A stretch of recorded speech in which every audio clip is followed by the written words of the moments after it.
So, as I said, I'd like to really welcome Ray Wilson from Carbon Neutral today. Ray has been with the CEO of Carbon Neutral since 2010. He's passionate about agribusiness and sees opportunities for really transforming degraded land into carbon sinks. The project that Ray's going to talk about today is the first gold standard accredited project in Australia. I think it's still the only one, Ray. You'll be able to jump on and correct me if that's wrong. But gold standard projects, as for some of you that might not know, set a very high standard for co-benefits and are really well regarded internationally as well as in Australia. So yeah, really keen to learn a bit more about it from Ray, who's pioneered the first one in Australia. So thanks for being here, Ray. Thank you, Rachel. I should disclose I've stepped back as CEO of Carbon Neutral, so we're pleased to say we have a new CEO in Phil Ireland, and so I'm stepping back and the deputy at the moment. So you'll be hearing from Phil or knowing about him more in the future. He's been involved in climate change action for some 20 years, and more recently was CEO of Hone Carbon. So he's based in Newcastle at the moment. So I'm delighted to still be working for Carbon Neutral, but having stepped back, can spend more time on projects and working less days per week. So if you can move it to the next slide, I'll give an overview of the Yarra Yarra Biodiversity Project, which is where our gold standard project is. And then there's about 9 slides, I think. So and then we'll work towards a slide which shows gold standard against ACCUs, which is the main theme of the talk, Rachel. So it's an area about 4 hours drive north of Perth. You can see Gerald and Dongra there. So we've been buying properties and doing biodiverse planting since 2007. And those green shaded areas are the properties that we've purchased, which have been a combination of some abandoned farms in there. Most of them have been properties that are no longer viable for traditional farming. So landowners were pleased that we were able to buy them and they would exit farming with some equity. The northern ones, some of them the properties have some productive farmland on, so we've either sold that or share farmed that with neighbouring farmers. So it's principally, we're planting on degraded, unproductive farmland, which is very important because there's concerns now about carbon farmers following Woodside's announcements that they're active in this space. They've frightened some rural communities, understandably, that Woodside's going to come in and buy every farm and plant them all to trees. So a number of councils are now putting restrictions on the areas that can be planted to trees, which is understandable.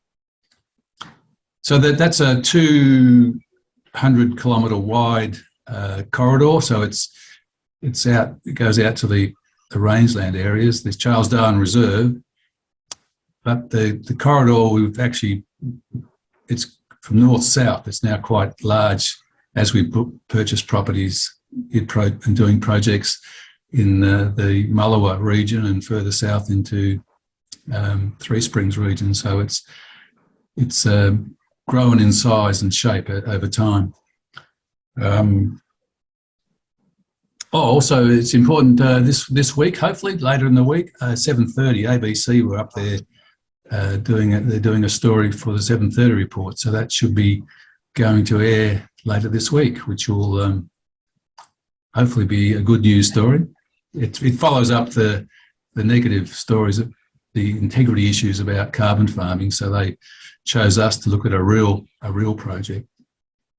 So keep an eye out for that. Next slide. Thanks, Rachel. Here's a before and after kind of shot.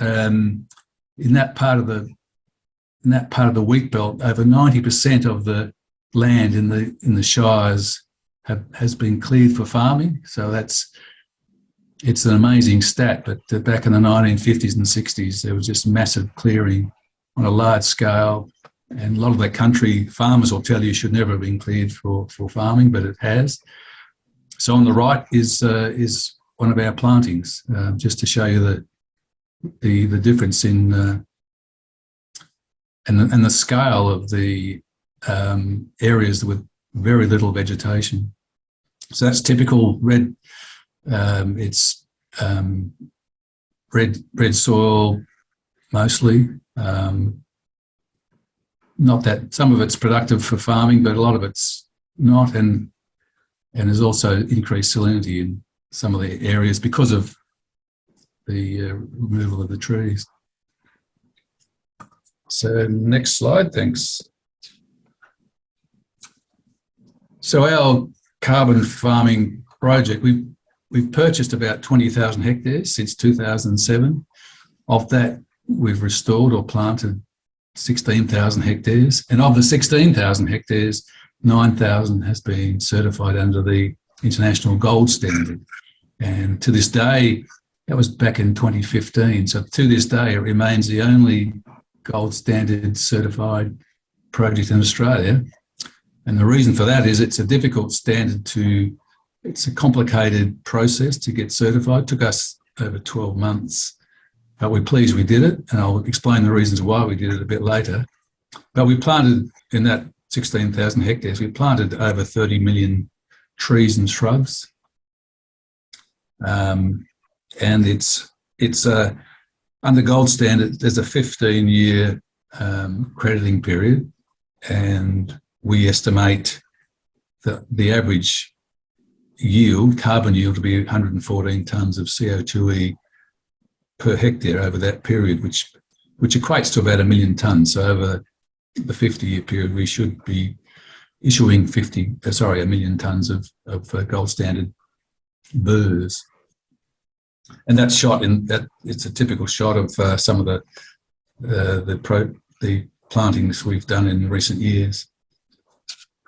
Next slide, thanks.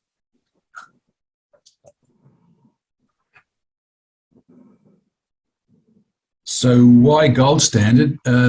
So back in 2012, 2013, the Australian government was looking at its framework for carbon farming, and there were constant changes. We were constantly getting frustrated with the changes. There was no recognition of biodiversity, and which we believe we needed to get a price premium. So we looked at Gold Standard and chose that as a standard primarily because it links its co-benefits, project co-benefits, to the SDGs, the United Nations Sustainable Development Goals. And part of our process when we get audited is not just auditing the carbon, but also the co-benefits. So we must report on, and the auditor audits our statements about biodiversity and other co-benefits, which I'll talk about soon. Gold Standard have about 2,000 projects globally across 100-odd countries. So they admit they've been under-resourced in recent years. So that's been a frustration for us. They're great people to deal with, but being under-resourced, you can imagine that for project developers, long delays have been an issue. So they're not alone. I think most carbon standards, Verra, and certainly the Clean Energy Regulator, have all been under-resourced and weren't prepared for the big rush of project registrations that have happened in recent years. So next slide, thanks, Rachel. So these are as I mentioned, the SDGs. These are the 7 SDGs that our revegetation project links to, and we've had an independent report conducted some years ago to validate that, and that report, it's a public report, but the report also assessed and valued the co-benefits. So that was, we understand, one of the first time that's been attempted to put a value on co-benefits.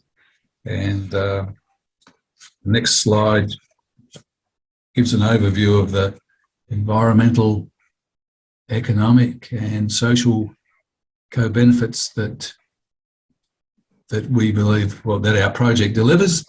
So the main one being biodiversity enhancement, restoration of those large areas of land that are no longer farmed or non-viable for farming. Water quality we do monitor. Soil quality, we're also now measuring the soil carbon levels.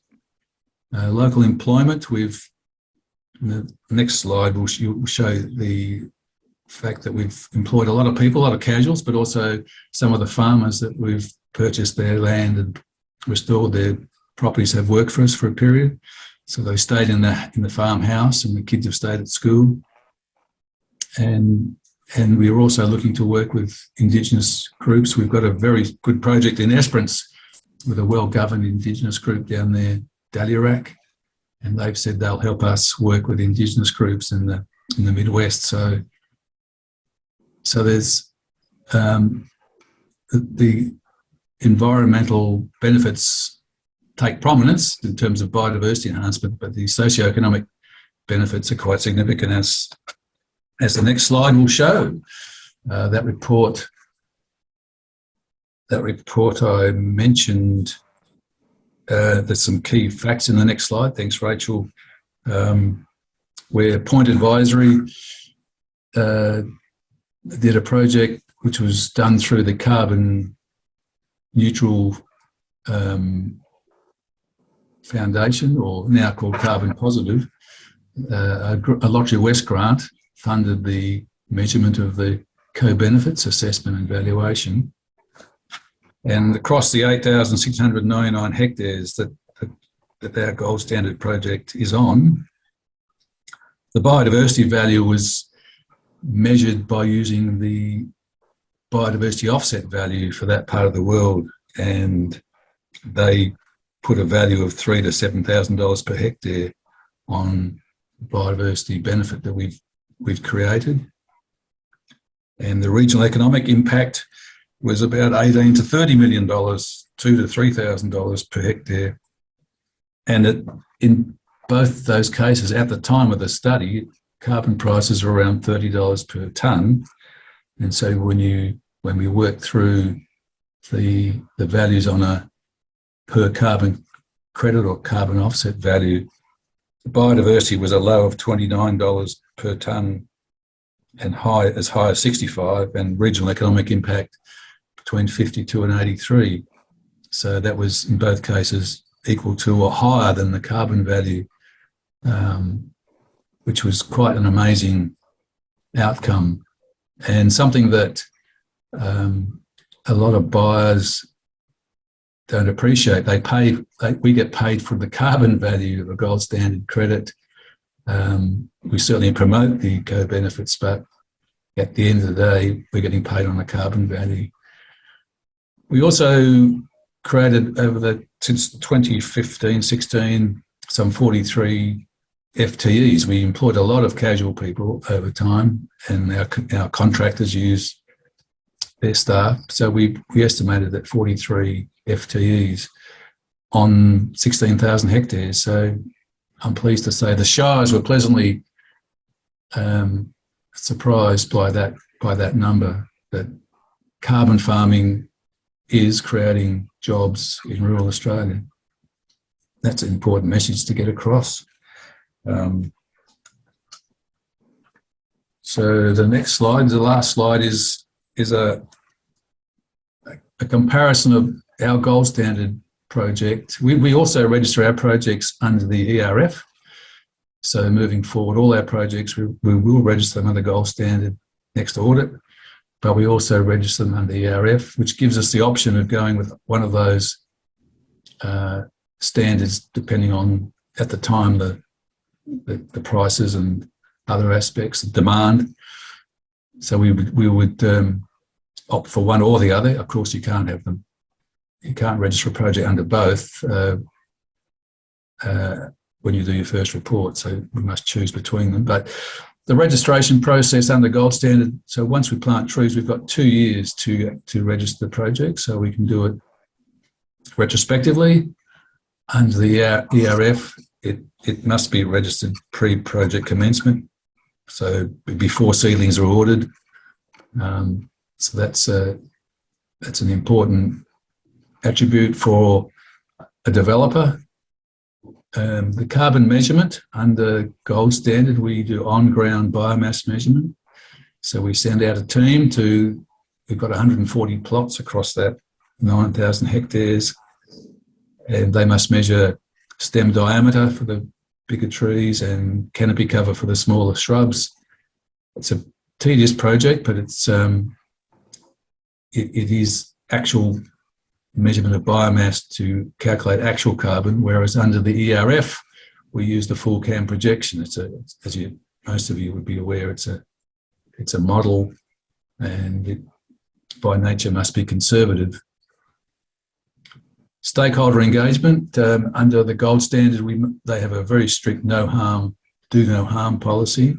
So for any new project, we must have town hall meetings, which we do, and if we invite the community and local farmers and the Shire, any concerns to be raised. So they've been we don't get a huge number of people, but certainly the opportunity for anyone who has concerns to raise them. Last meeting, I remember one farmer stood up and congratulated us, saying our earlier plantings are resulting in him getting more rain on his farm. He quite seriously said that he believed the trees are giving him more rainfall. So, and science backs that up. Co-benefits, as I mentioned, the linking to the SDGs is part of the process, part of the monitoring, the reporting, and the auditing. Whereas with the ERF, it's up to the developer to promote those attributes that they're outside the ERF validation process. A really important difference between Gold Standard and ERF is the forward sales opportunity. So under Gold Standard, recognise that these revegetation projects are capital. There's a lot of upfront capital required to source land and do the planting. So they allow us to issue a forward sold product, which they call a planned emission reduction unit, or a PER. So we can sell those 5 years before the next audit, and they're a lower price. They do appear on the registry, and buyers can't claim carbon neutrality because they're not yet actual carbon or VERS, but it does allow us to generate some cash, and they automatically convert the PERS to VERS on next audit. So we've been very conservative on the issuance numbers, and we've also, to enable clients to claim carbon neutrality, we've stapled a cheap international credit to each PER, so they can claim carbon neutrality and that they're buying an offset. That's worked very well. Most of our Gold Standard VERS have been exported. We've sold it to US and European companies and resellers. The last sale was $45 US, or around 65 Aussie dollars. As you may know, we can't currently export accus. So there's a big market out there, and overseas buyers love what we're doing. So it's great that we get that recognition. That's a serious premium price they're paying, or their clients are paying for an Australian project. You may be aware of double accounting, or the Article 6 issue, which has been in the various CoP agendas for the last couple of years, where the risk is that we sell our Gold Standard credits to an overseas buyer, but the Australian government may also be claiming the carbon from our project through its satellite tracking. So each year they do an inventory of new carbon or revegetation projects. So there's potential for the Australian government to claim and an overseas buyer to claim. So what we did back in 2013 was buy 1 million credits, cheaper international credits. We retired those so that if there's any double counting, we've covered that with those units. And that's acceptable to the Australian government's climate active. They allow, that's not accepted to the climate active because of they're an older, back in 2013, they were an older credit. So hence we've been selling them over to overseas buyers. So that's an issue we need to sort out with climate active in terms of their endorsement. Finally, there's the buffer. So under the ERF, there's a 5% buffer if you have a 100-year permanence. If you have a 25-year permanence period, that it's 5% plus an additional 20, so it's a 25% buffer, which means you can't sell those units; they're deducted from your issuance. Under gold standard, it's a 20% buffer that goes into a pool, so that if any carbon projects like ours, if there's a fire or some event, or the company goes broke or whatever, there's this pool of credits that gold standard sit on to make good. We also have the option under gold standard to, rather than give them our valuable credits, we have and do source other gold standard cheaper credits and replace them with those. So importantly, in terms of any project developer that gets into trouble, gold standard could back that up with a big inventory of like an insurance process, potentially. So in a nutshell, that's the difference between the two standards. As I said, gold standard is much more complex in that it's not just about carbon, and the process of getting the company registered, the due diligence was quite a tedious process as well to ensure we're good corporate citizens. But once you have the standard, then each time you do a new planting, then that must be certified. So we go through this, certify new projects at the time of auditing. So we're certainly pleased we chose to go gold standard, and we're available to help any other organisations or groups that wish to follow suit. So I'm happy to take questions. Thanks very much. Right, that's super interesting. I've got some questions, but I'll politely go to the room first. I did just want to check, can people still hear my mouse moving around? Because I've tried to go through my speakers and I hope people can hear me, but I'm getting a thumbs up that that's better, so thanks very much. So we'll go to Jason Mullins. Hi, Jason, you're up for your first question. Thanks, Rach, and thank you, Ray. That was really good. We're over in Victoria, so haven't quite got to that level yet. My query is around co-benefits.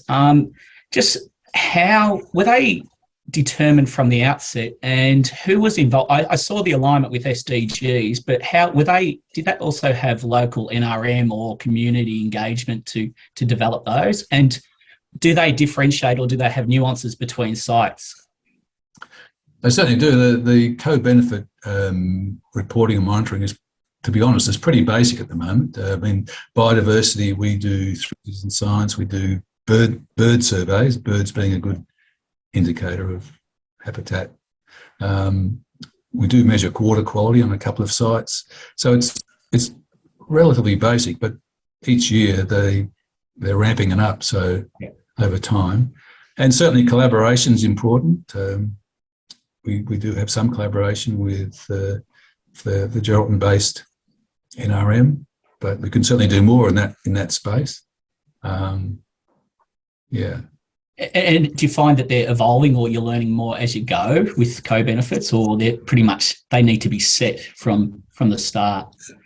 No, it's learning as we go and become more rigorous. We're going to use the SERA wheel, moving forward as a basic tool to measure our score, our biodiversity score at least. But gold standard each year are making project developers more accountable for the co-benefit. Certainly. Yep, thank you. Thanks. Sophie's got a question, and then Carla. Thanks, Ray. That was such an interesting presentation. Not sure if I missed this part, or if you could clarify further. Have you run into any trouble, running a carbon neutral project in Australia with international standards? Is there any conflict between the international standards and the ERF standards and getting accus from the ERF? No, they're one or the other. So whilst we do register a new project under the ERF, because you can't register it post-planting, we keep our options open. So at some point in time, we either revoke the ERF or we don't proceed with the gold standard project. So there's no linkage between them. They're quite different standards, and certainly you can't claim both on a similar site, of course. Right. Yeah. So just to clarify, the gold standard is issuing accus independently, and so is the ERF, and you can apply to either of those to get accus. Yeah. So gold standard doesn't issue accus; they issue they're called VERS, VER, Verified Emission Reduction Units, a different name, totally independent. They have their own registry.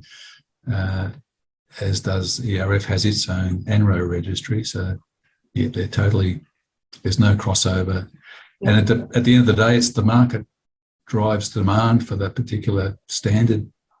So ERF's under a cloud at the moment. Well, some ERF methodologies under an integrity cloud at the moment. So, but the price is still increasing. So, awesome. Yeah. Thank you. Thanks, Sophie. Carla? Yeah, thanks for that good presentation, Ray. I've just joined Wheatbelt NRM and come out of state government's carbon farming and land restoration program. So I was just really interested to learn more about the gold standard, to be honest, because we've been working with the ERF and accus mostly. But my query was just that, I apologise, I probably missed this. Something else came through on my screen. Just with your explanation about the double counting in that last table, could you please just rephrase what you said about the difference with the double counting?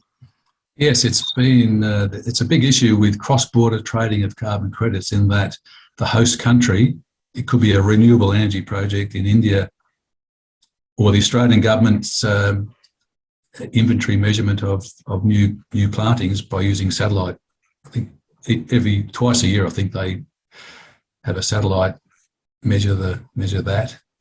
So there's a risk that the Australian government is claiming our plantings in its inventory, but we're selling. Okay. So that's. Yep. And we've addressed that by buying and retiring a similar, equal number of cheap international credits. So it's a big. That was one of the major issues at the recent CoP. Is how it will be addressed. Thank you for that. That came up at a carbon workshop I attended last year, actually, and I didn't quite understand what they meant then either. So you've just clarified. Thank you. Yeah, it's complicated. Yeah, and it also came up at a farmer workshop in the context of why can't we get credit for the trees we've already got, and nobody wanted to discuss it at the workshop. But I think the real answer was that perhaps it had already been counted previously before people proposed carbon projects. There's also a newness requirement under the ERF. The project must be new. Yeah. Exactly, yeah. Yep. Yeah, I mean, the newness requirement was there, and we were questioning, farmers obviously who were new to the topic were just actually couldn't quite understand why you couldn't be credited for carbon that was already there on your farm. So, why the newness was there. Yeah. Carla. Steve, you've got a question? Yes, thank you. Ray, that was Am I on mute still, or on? Good evening. You're Okay. right, Steve. Yep. Thanks, Ray, for that presentation. It was great. Look, I'm interested to just going back to the value that was attributed to the biodiversity sort of based on the offtake of the offset value. Ostensibly that's already there when the project begins. Do you do a baseline or something, and then the project work attributes that dollar, or is it just based on what's actually there at that point in time? Yeah, everything's based on baselines. Yeah, so the baseline for us is a bare paddock. Okay. Essentially. Okay. Yeah. Thank you. All right, Matt's got a question. Yeah, thanks for the presentation, Ray. That was really interesting to hear about gold standard. Permanence period. I know we talked about ERF. There's either you can nominate for 25 or 100-year period, and you're talking about it goes into a pool and there's 20% required. But is there a permanence period required through gold standard? Yes. Well, we ours is 100 years, or 100 years. In all cases, it's a 50-year crediting period for the carbon. Yep. But 100-year permanence period. Yeah. And that's So standard. 50-year crediting for the carbon. So that's a bit different to most methods. Yeah, I mean, most of the Sorry to carbon jump on a revegetation project is accumulated over the first 25, 30 years. So the second 20 years up to 50 years is pretty low, but that's their crediting period. Thank you. The ERF is 25. Yeah. Yeah, and thanks for asking that question, Matt. It was one that I had on my list. Were there more questions? I've got some if people are still thinking about what they want to ask. I just wanted to ask Ray, so under the gold standard, obviously under the ERF, there's a multitude of methods that you can use to generate your accus. I understand it's a different unit, but is there just sort of one method? Is it just sort of reforestation, like biodiverse forestation projects, or are there lots of different methods under gold standard that you can use as well? There's lots of methods, but for tree planting, it's the A/R, the afforestation, reforestation method. And you can go on their website and download or look at the guidelines. And I must warn you, the guidelines look pretty not simple, they look pretty straightforward. But when it comes time to register a project, we found lots of things weren't in the guidelines that had to be addressed. So Gold Standard is working on that, but that partly explains, I think, a few other organisations in Australia have looked at gold standard and gave up. It's a very rigorous process, and they are looking at making it simpler, not stepping back, but just making it more user friendly, I guess. Yeah, sure. And we've just got a question that's come through the chat. Somebody just wanted to confirm. So I think, is one VR the same as one ACCU in terms of 1 tonne of CO2 abated, or Yes. CO2 equivalent abated? Yep. Yeah, good question. Yes, exactly the same. It's one tonne of carbon dioxide equivalent. Yeah. Great. Any other questions from the floor? I had a question. I'm just really interested in understanding. So do you just think it's the administrative burden that means there aren't more project developers looking at gold standard, or why hasn't there been more participation from Australian developers? The double accounting issue is another one. That was when we bought the 1 million tonne, they were very cheap, euro cents, not dollars. Now to buy the cheaper international credits to do this, to cover the double accounting risk, is they're probably 4 or 5 euros. So that would probably be a big stumbling block.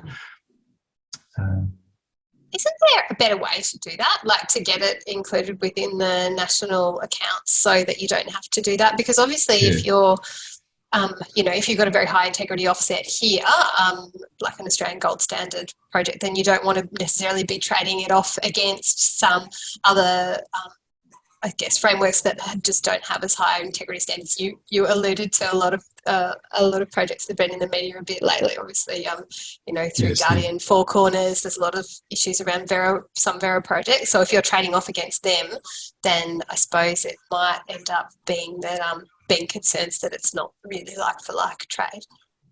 Yes, all we need to do is get the government to formally acknowledge that they haven't included our plantations in their inventory. Yeah. But we haven't pursued that because we sell more than we've got stronger demand than supply. So we're selling our units as soon as they're available. So we haven't bothered to pursue the government. And our scale at 9,000 hectares is not really huge, but as we move forward, our capacity to do projects is increasing, and you might be doing 10,000, 20,000 hectares per year. So that would require us to go and negotiate with the government. Yep. Thanks for that, Ray. Fiona, you had your hand up?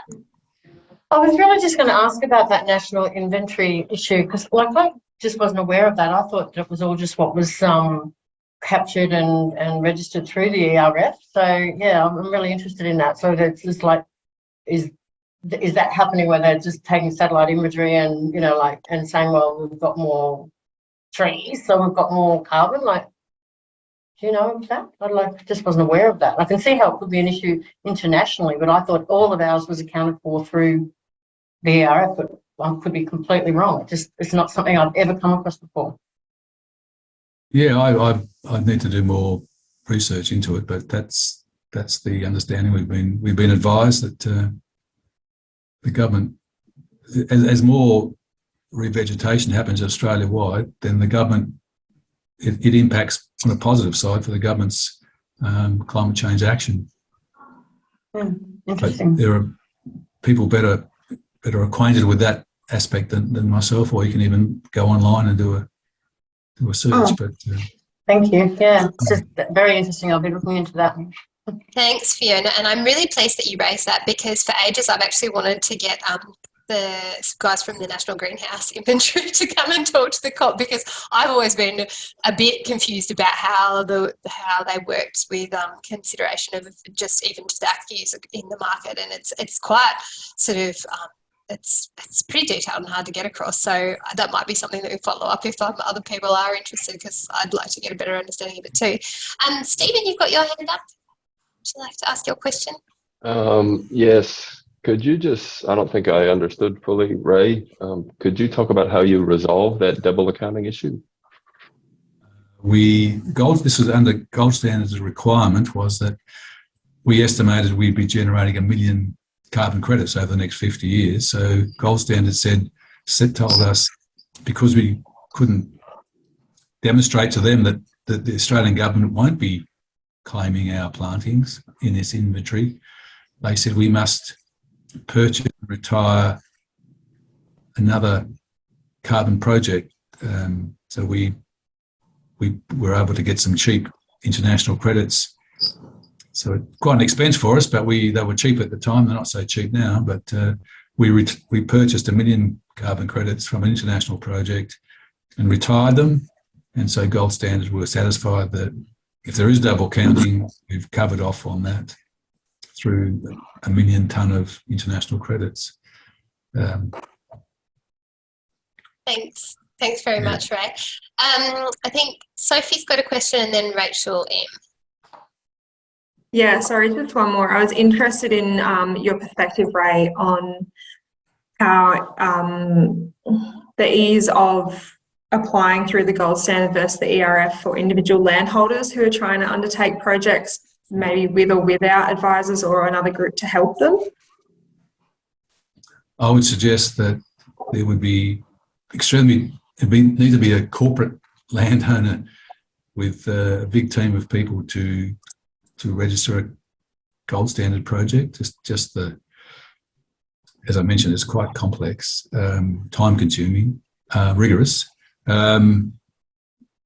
So we need to be an aggregator to work with landowners, I would suggest.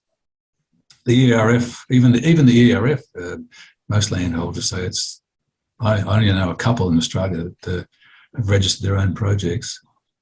Well, that's right. It's the ERF alone poses a significant barrier to adoption because of the administrative burden and all that. So I was just very curious. It sounds like the gold standard's a lot more rigorous. It is, yeah, because of the co-benefits and But the ERF was designed for landowners to do their own projects. Just the process work out that way. didn't work out. No. Thanks a lot for the question, Sophie and Ray. Rachel M, you had a question? Yeah, thanks. Last Rachel. one, I think. Oh, sorry, I don't mean to grab the last one. I just was really interested in what you said about the First Nations partnerships and co-benefits, and what are some examples of how that's playing out, or how you'd like that to play out? Like, is it about getting people back onto country? Is it about protected cultural sites or restoring cultural land management? And what are some of the ways you measure that, or what are some of the indicators as well? Yeah, good question. This carbon farming is just ideally suited to us working with Indigenous communities in terms of the activities we do. So seed collection, monitoring, the planting process. It's just ideally suited. And in the Esperance region, there's a very well-governed organisation that we work with, and they've said they will help us engage with other less coordinated communities that if they need help. So we've employed Indigenous people in casuals to help with various aspects of our plantings over time, but we'd like to do much more than that. And we're even considering, once we buy land, plant the trees and register a carbon right and carbon covenant, that land, the value of that land is very low. It's because it has no other use. But we're looking at some way of bequesting that to local Indigenous communities to that they own it, and they can look at planting Australian sandalwood as a future revenue earner, and doing other activities. So it's early days yet, but we're engaging where we can with communities, and love to be guided by the NRMs in the region to help us in that space. Thanks, Ray. Carla, we can have one more quick question, and then we will have to farewell, Ray. It's quick. It's a quick answer, hopefully, for Ray. On that last point, do you see environmental stewardship and biodiversity stewardship crediting schemes helping to solve that issue of the land having no other value? I know it still have no other use. Do you think there's a solution there? I'm not that familiar with the scheme. I'm aware of it, but I'm not that familiar with the scheme. But it is an issue. I mean, we're paying over $1,000 a hectare for degraded farmland because of the price of farmland having increased so much. And once we planted it, it's worth next to very minimal value. So it's a big issue for us, but for landowners doing smaller projects, 5 or 10% of their farm, that wouldn't be the case. But for large projects that we do, it is an issue. So you couldn't graze livestock or anything once the plants were established, or?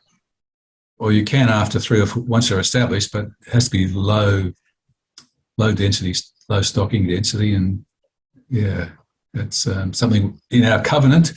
We require whoever owns the property must get our approval to graze. So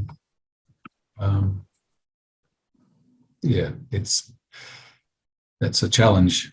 The overgrazing could do damage to even an established plantation and cause erosion issues. Sure. Great. Well, look, thanks so much for that, Ray. It was very thought-provoking presentation. I can tell by the volume of questions that we've had come through.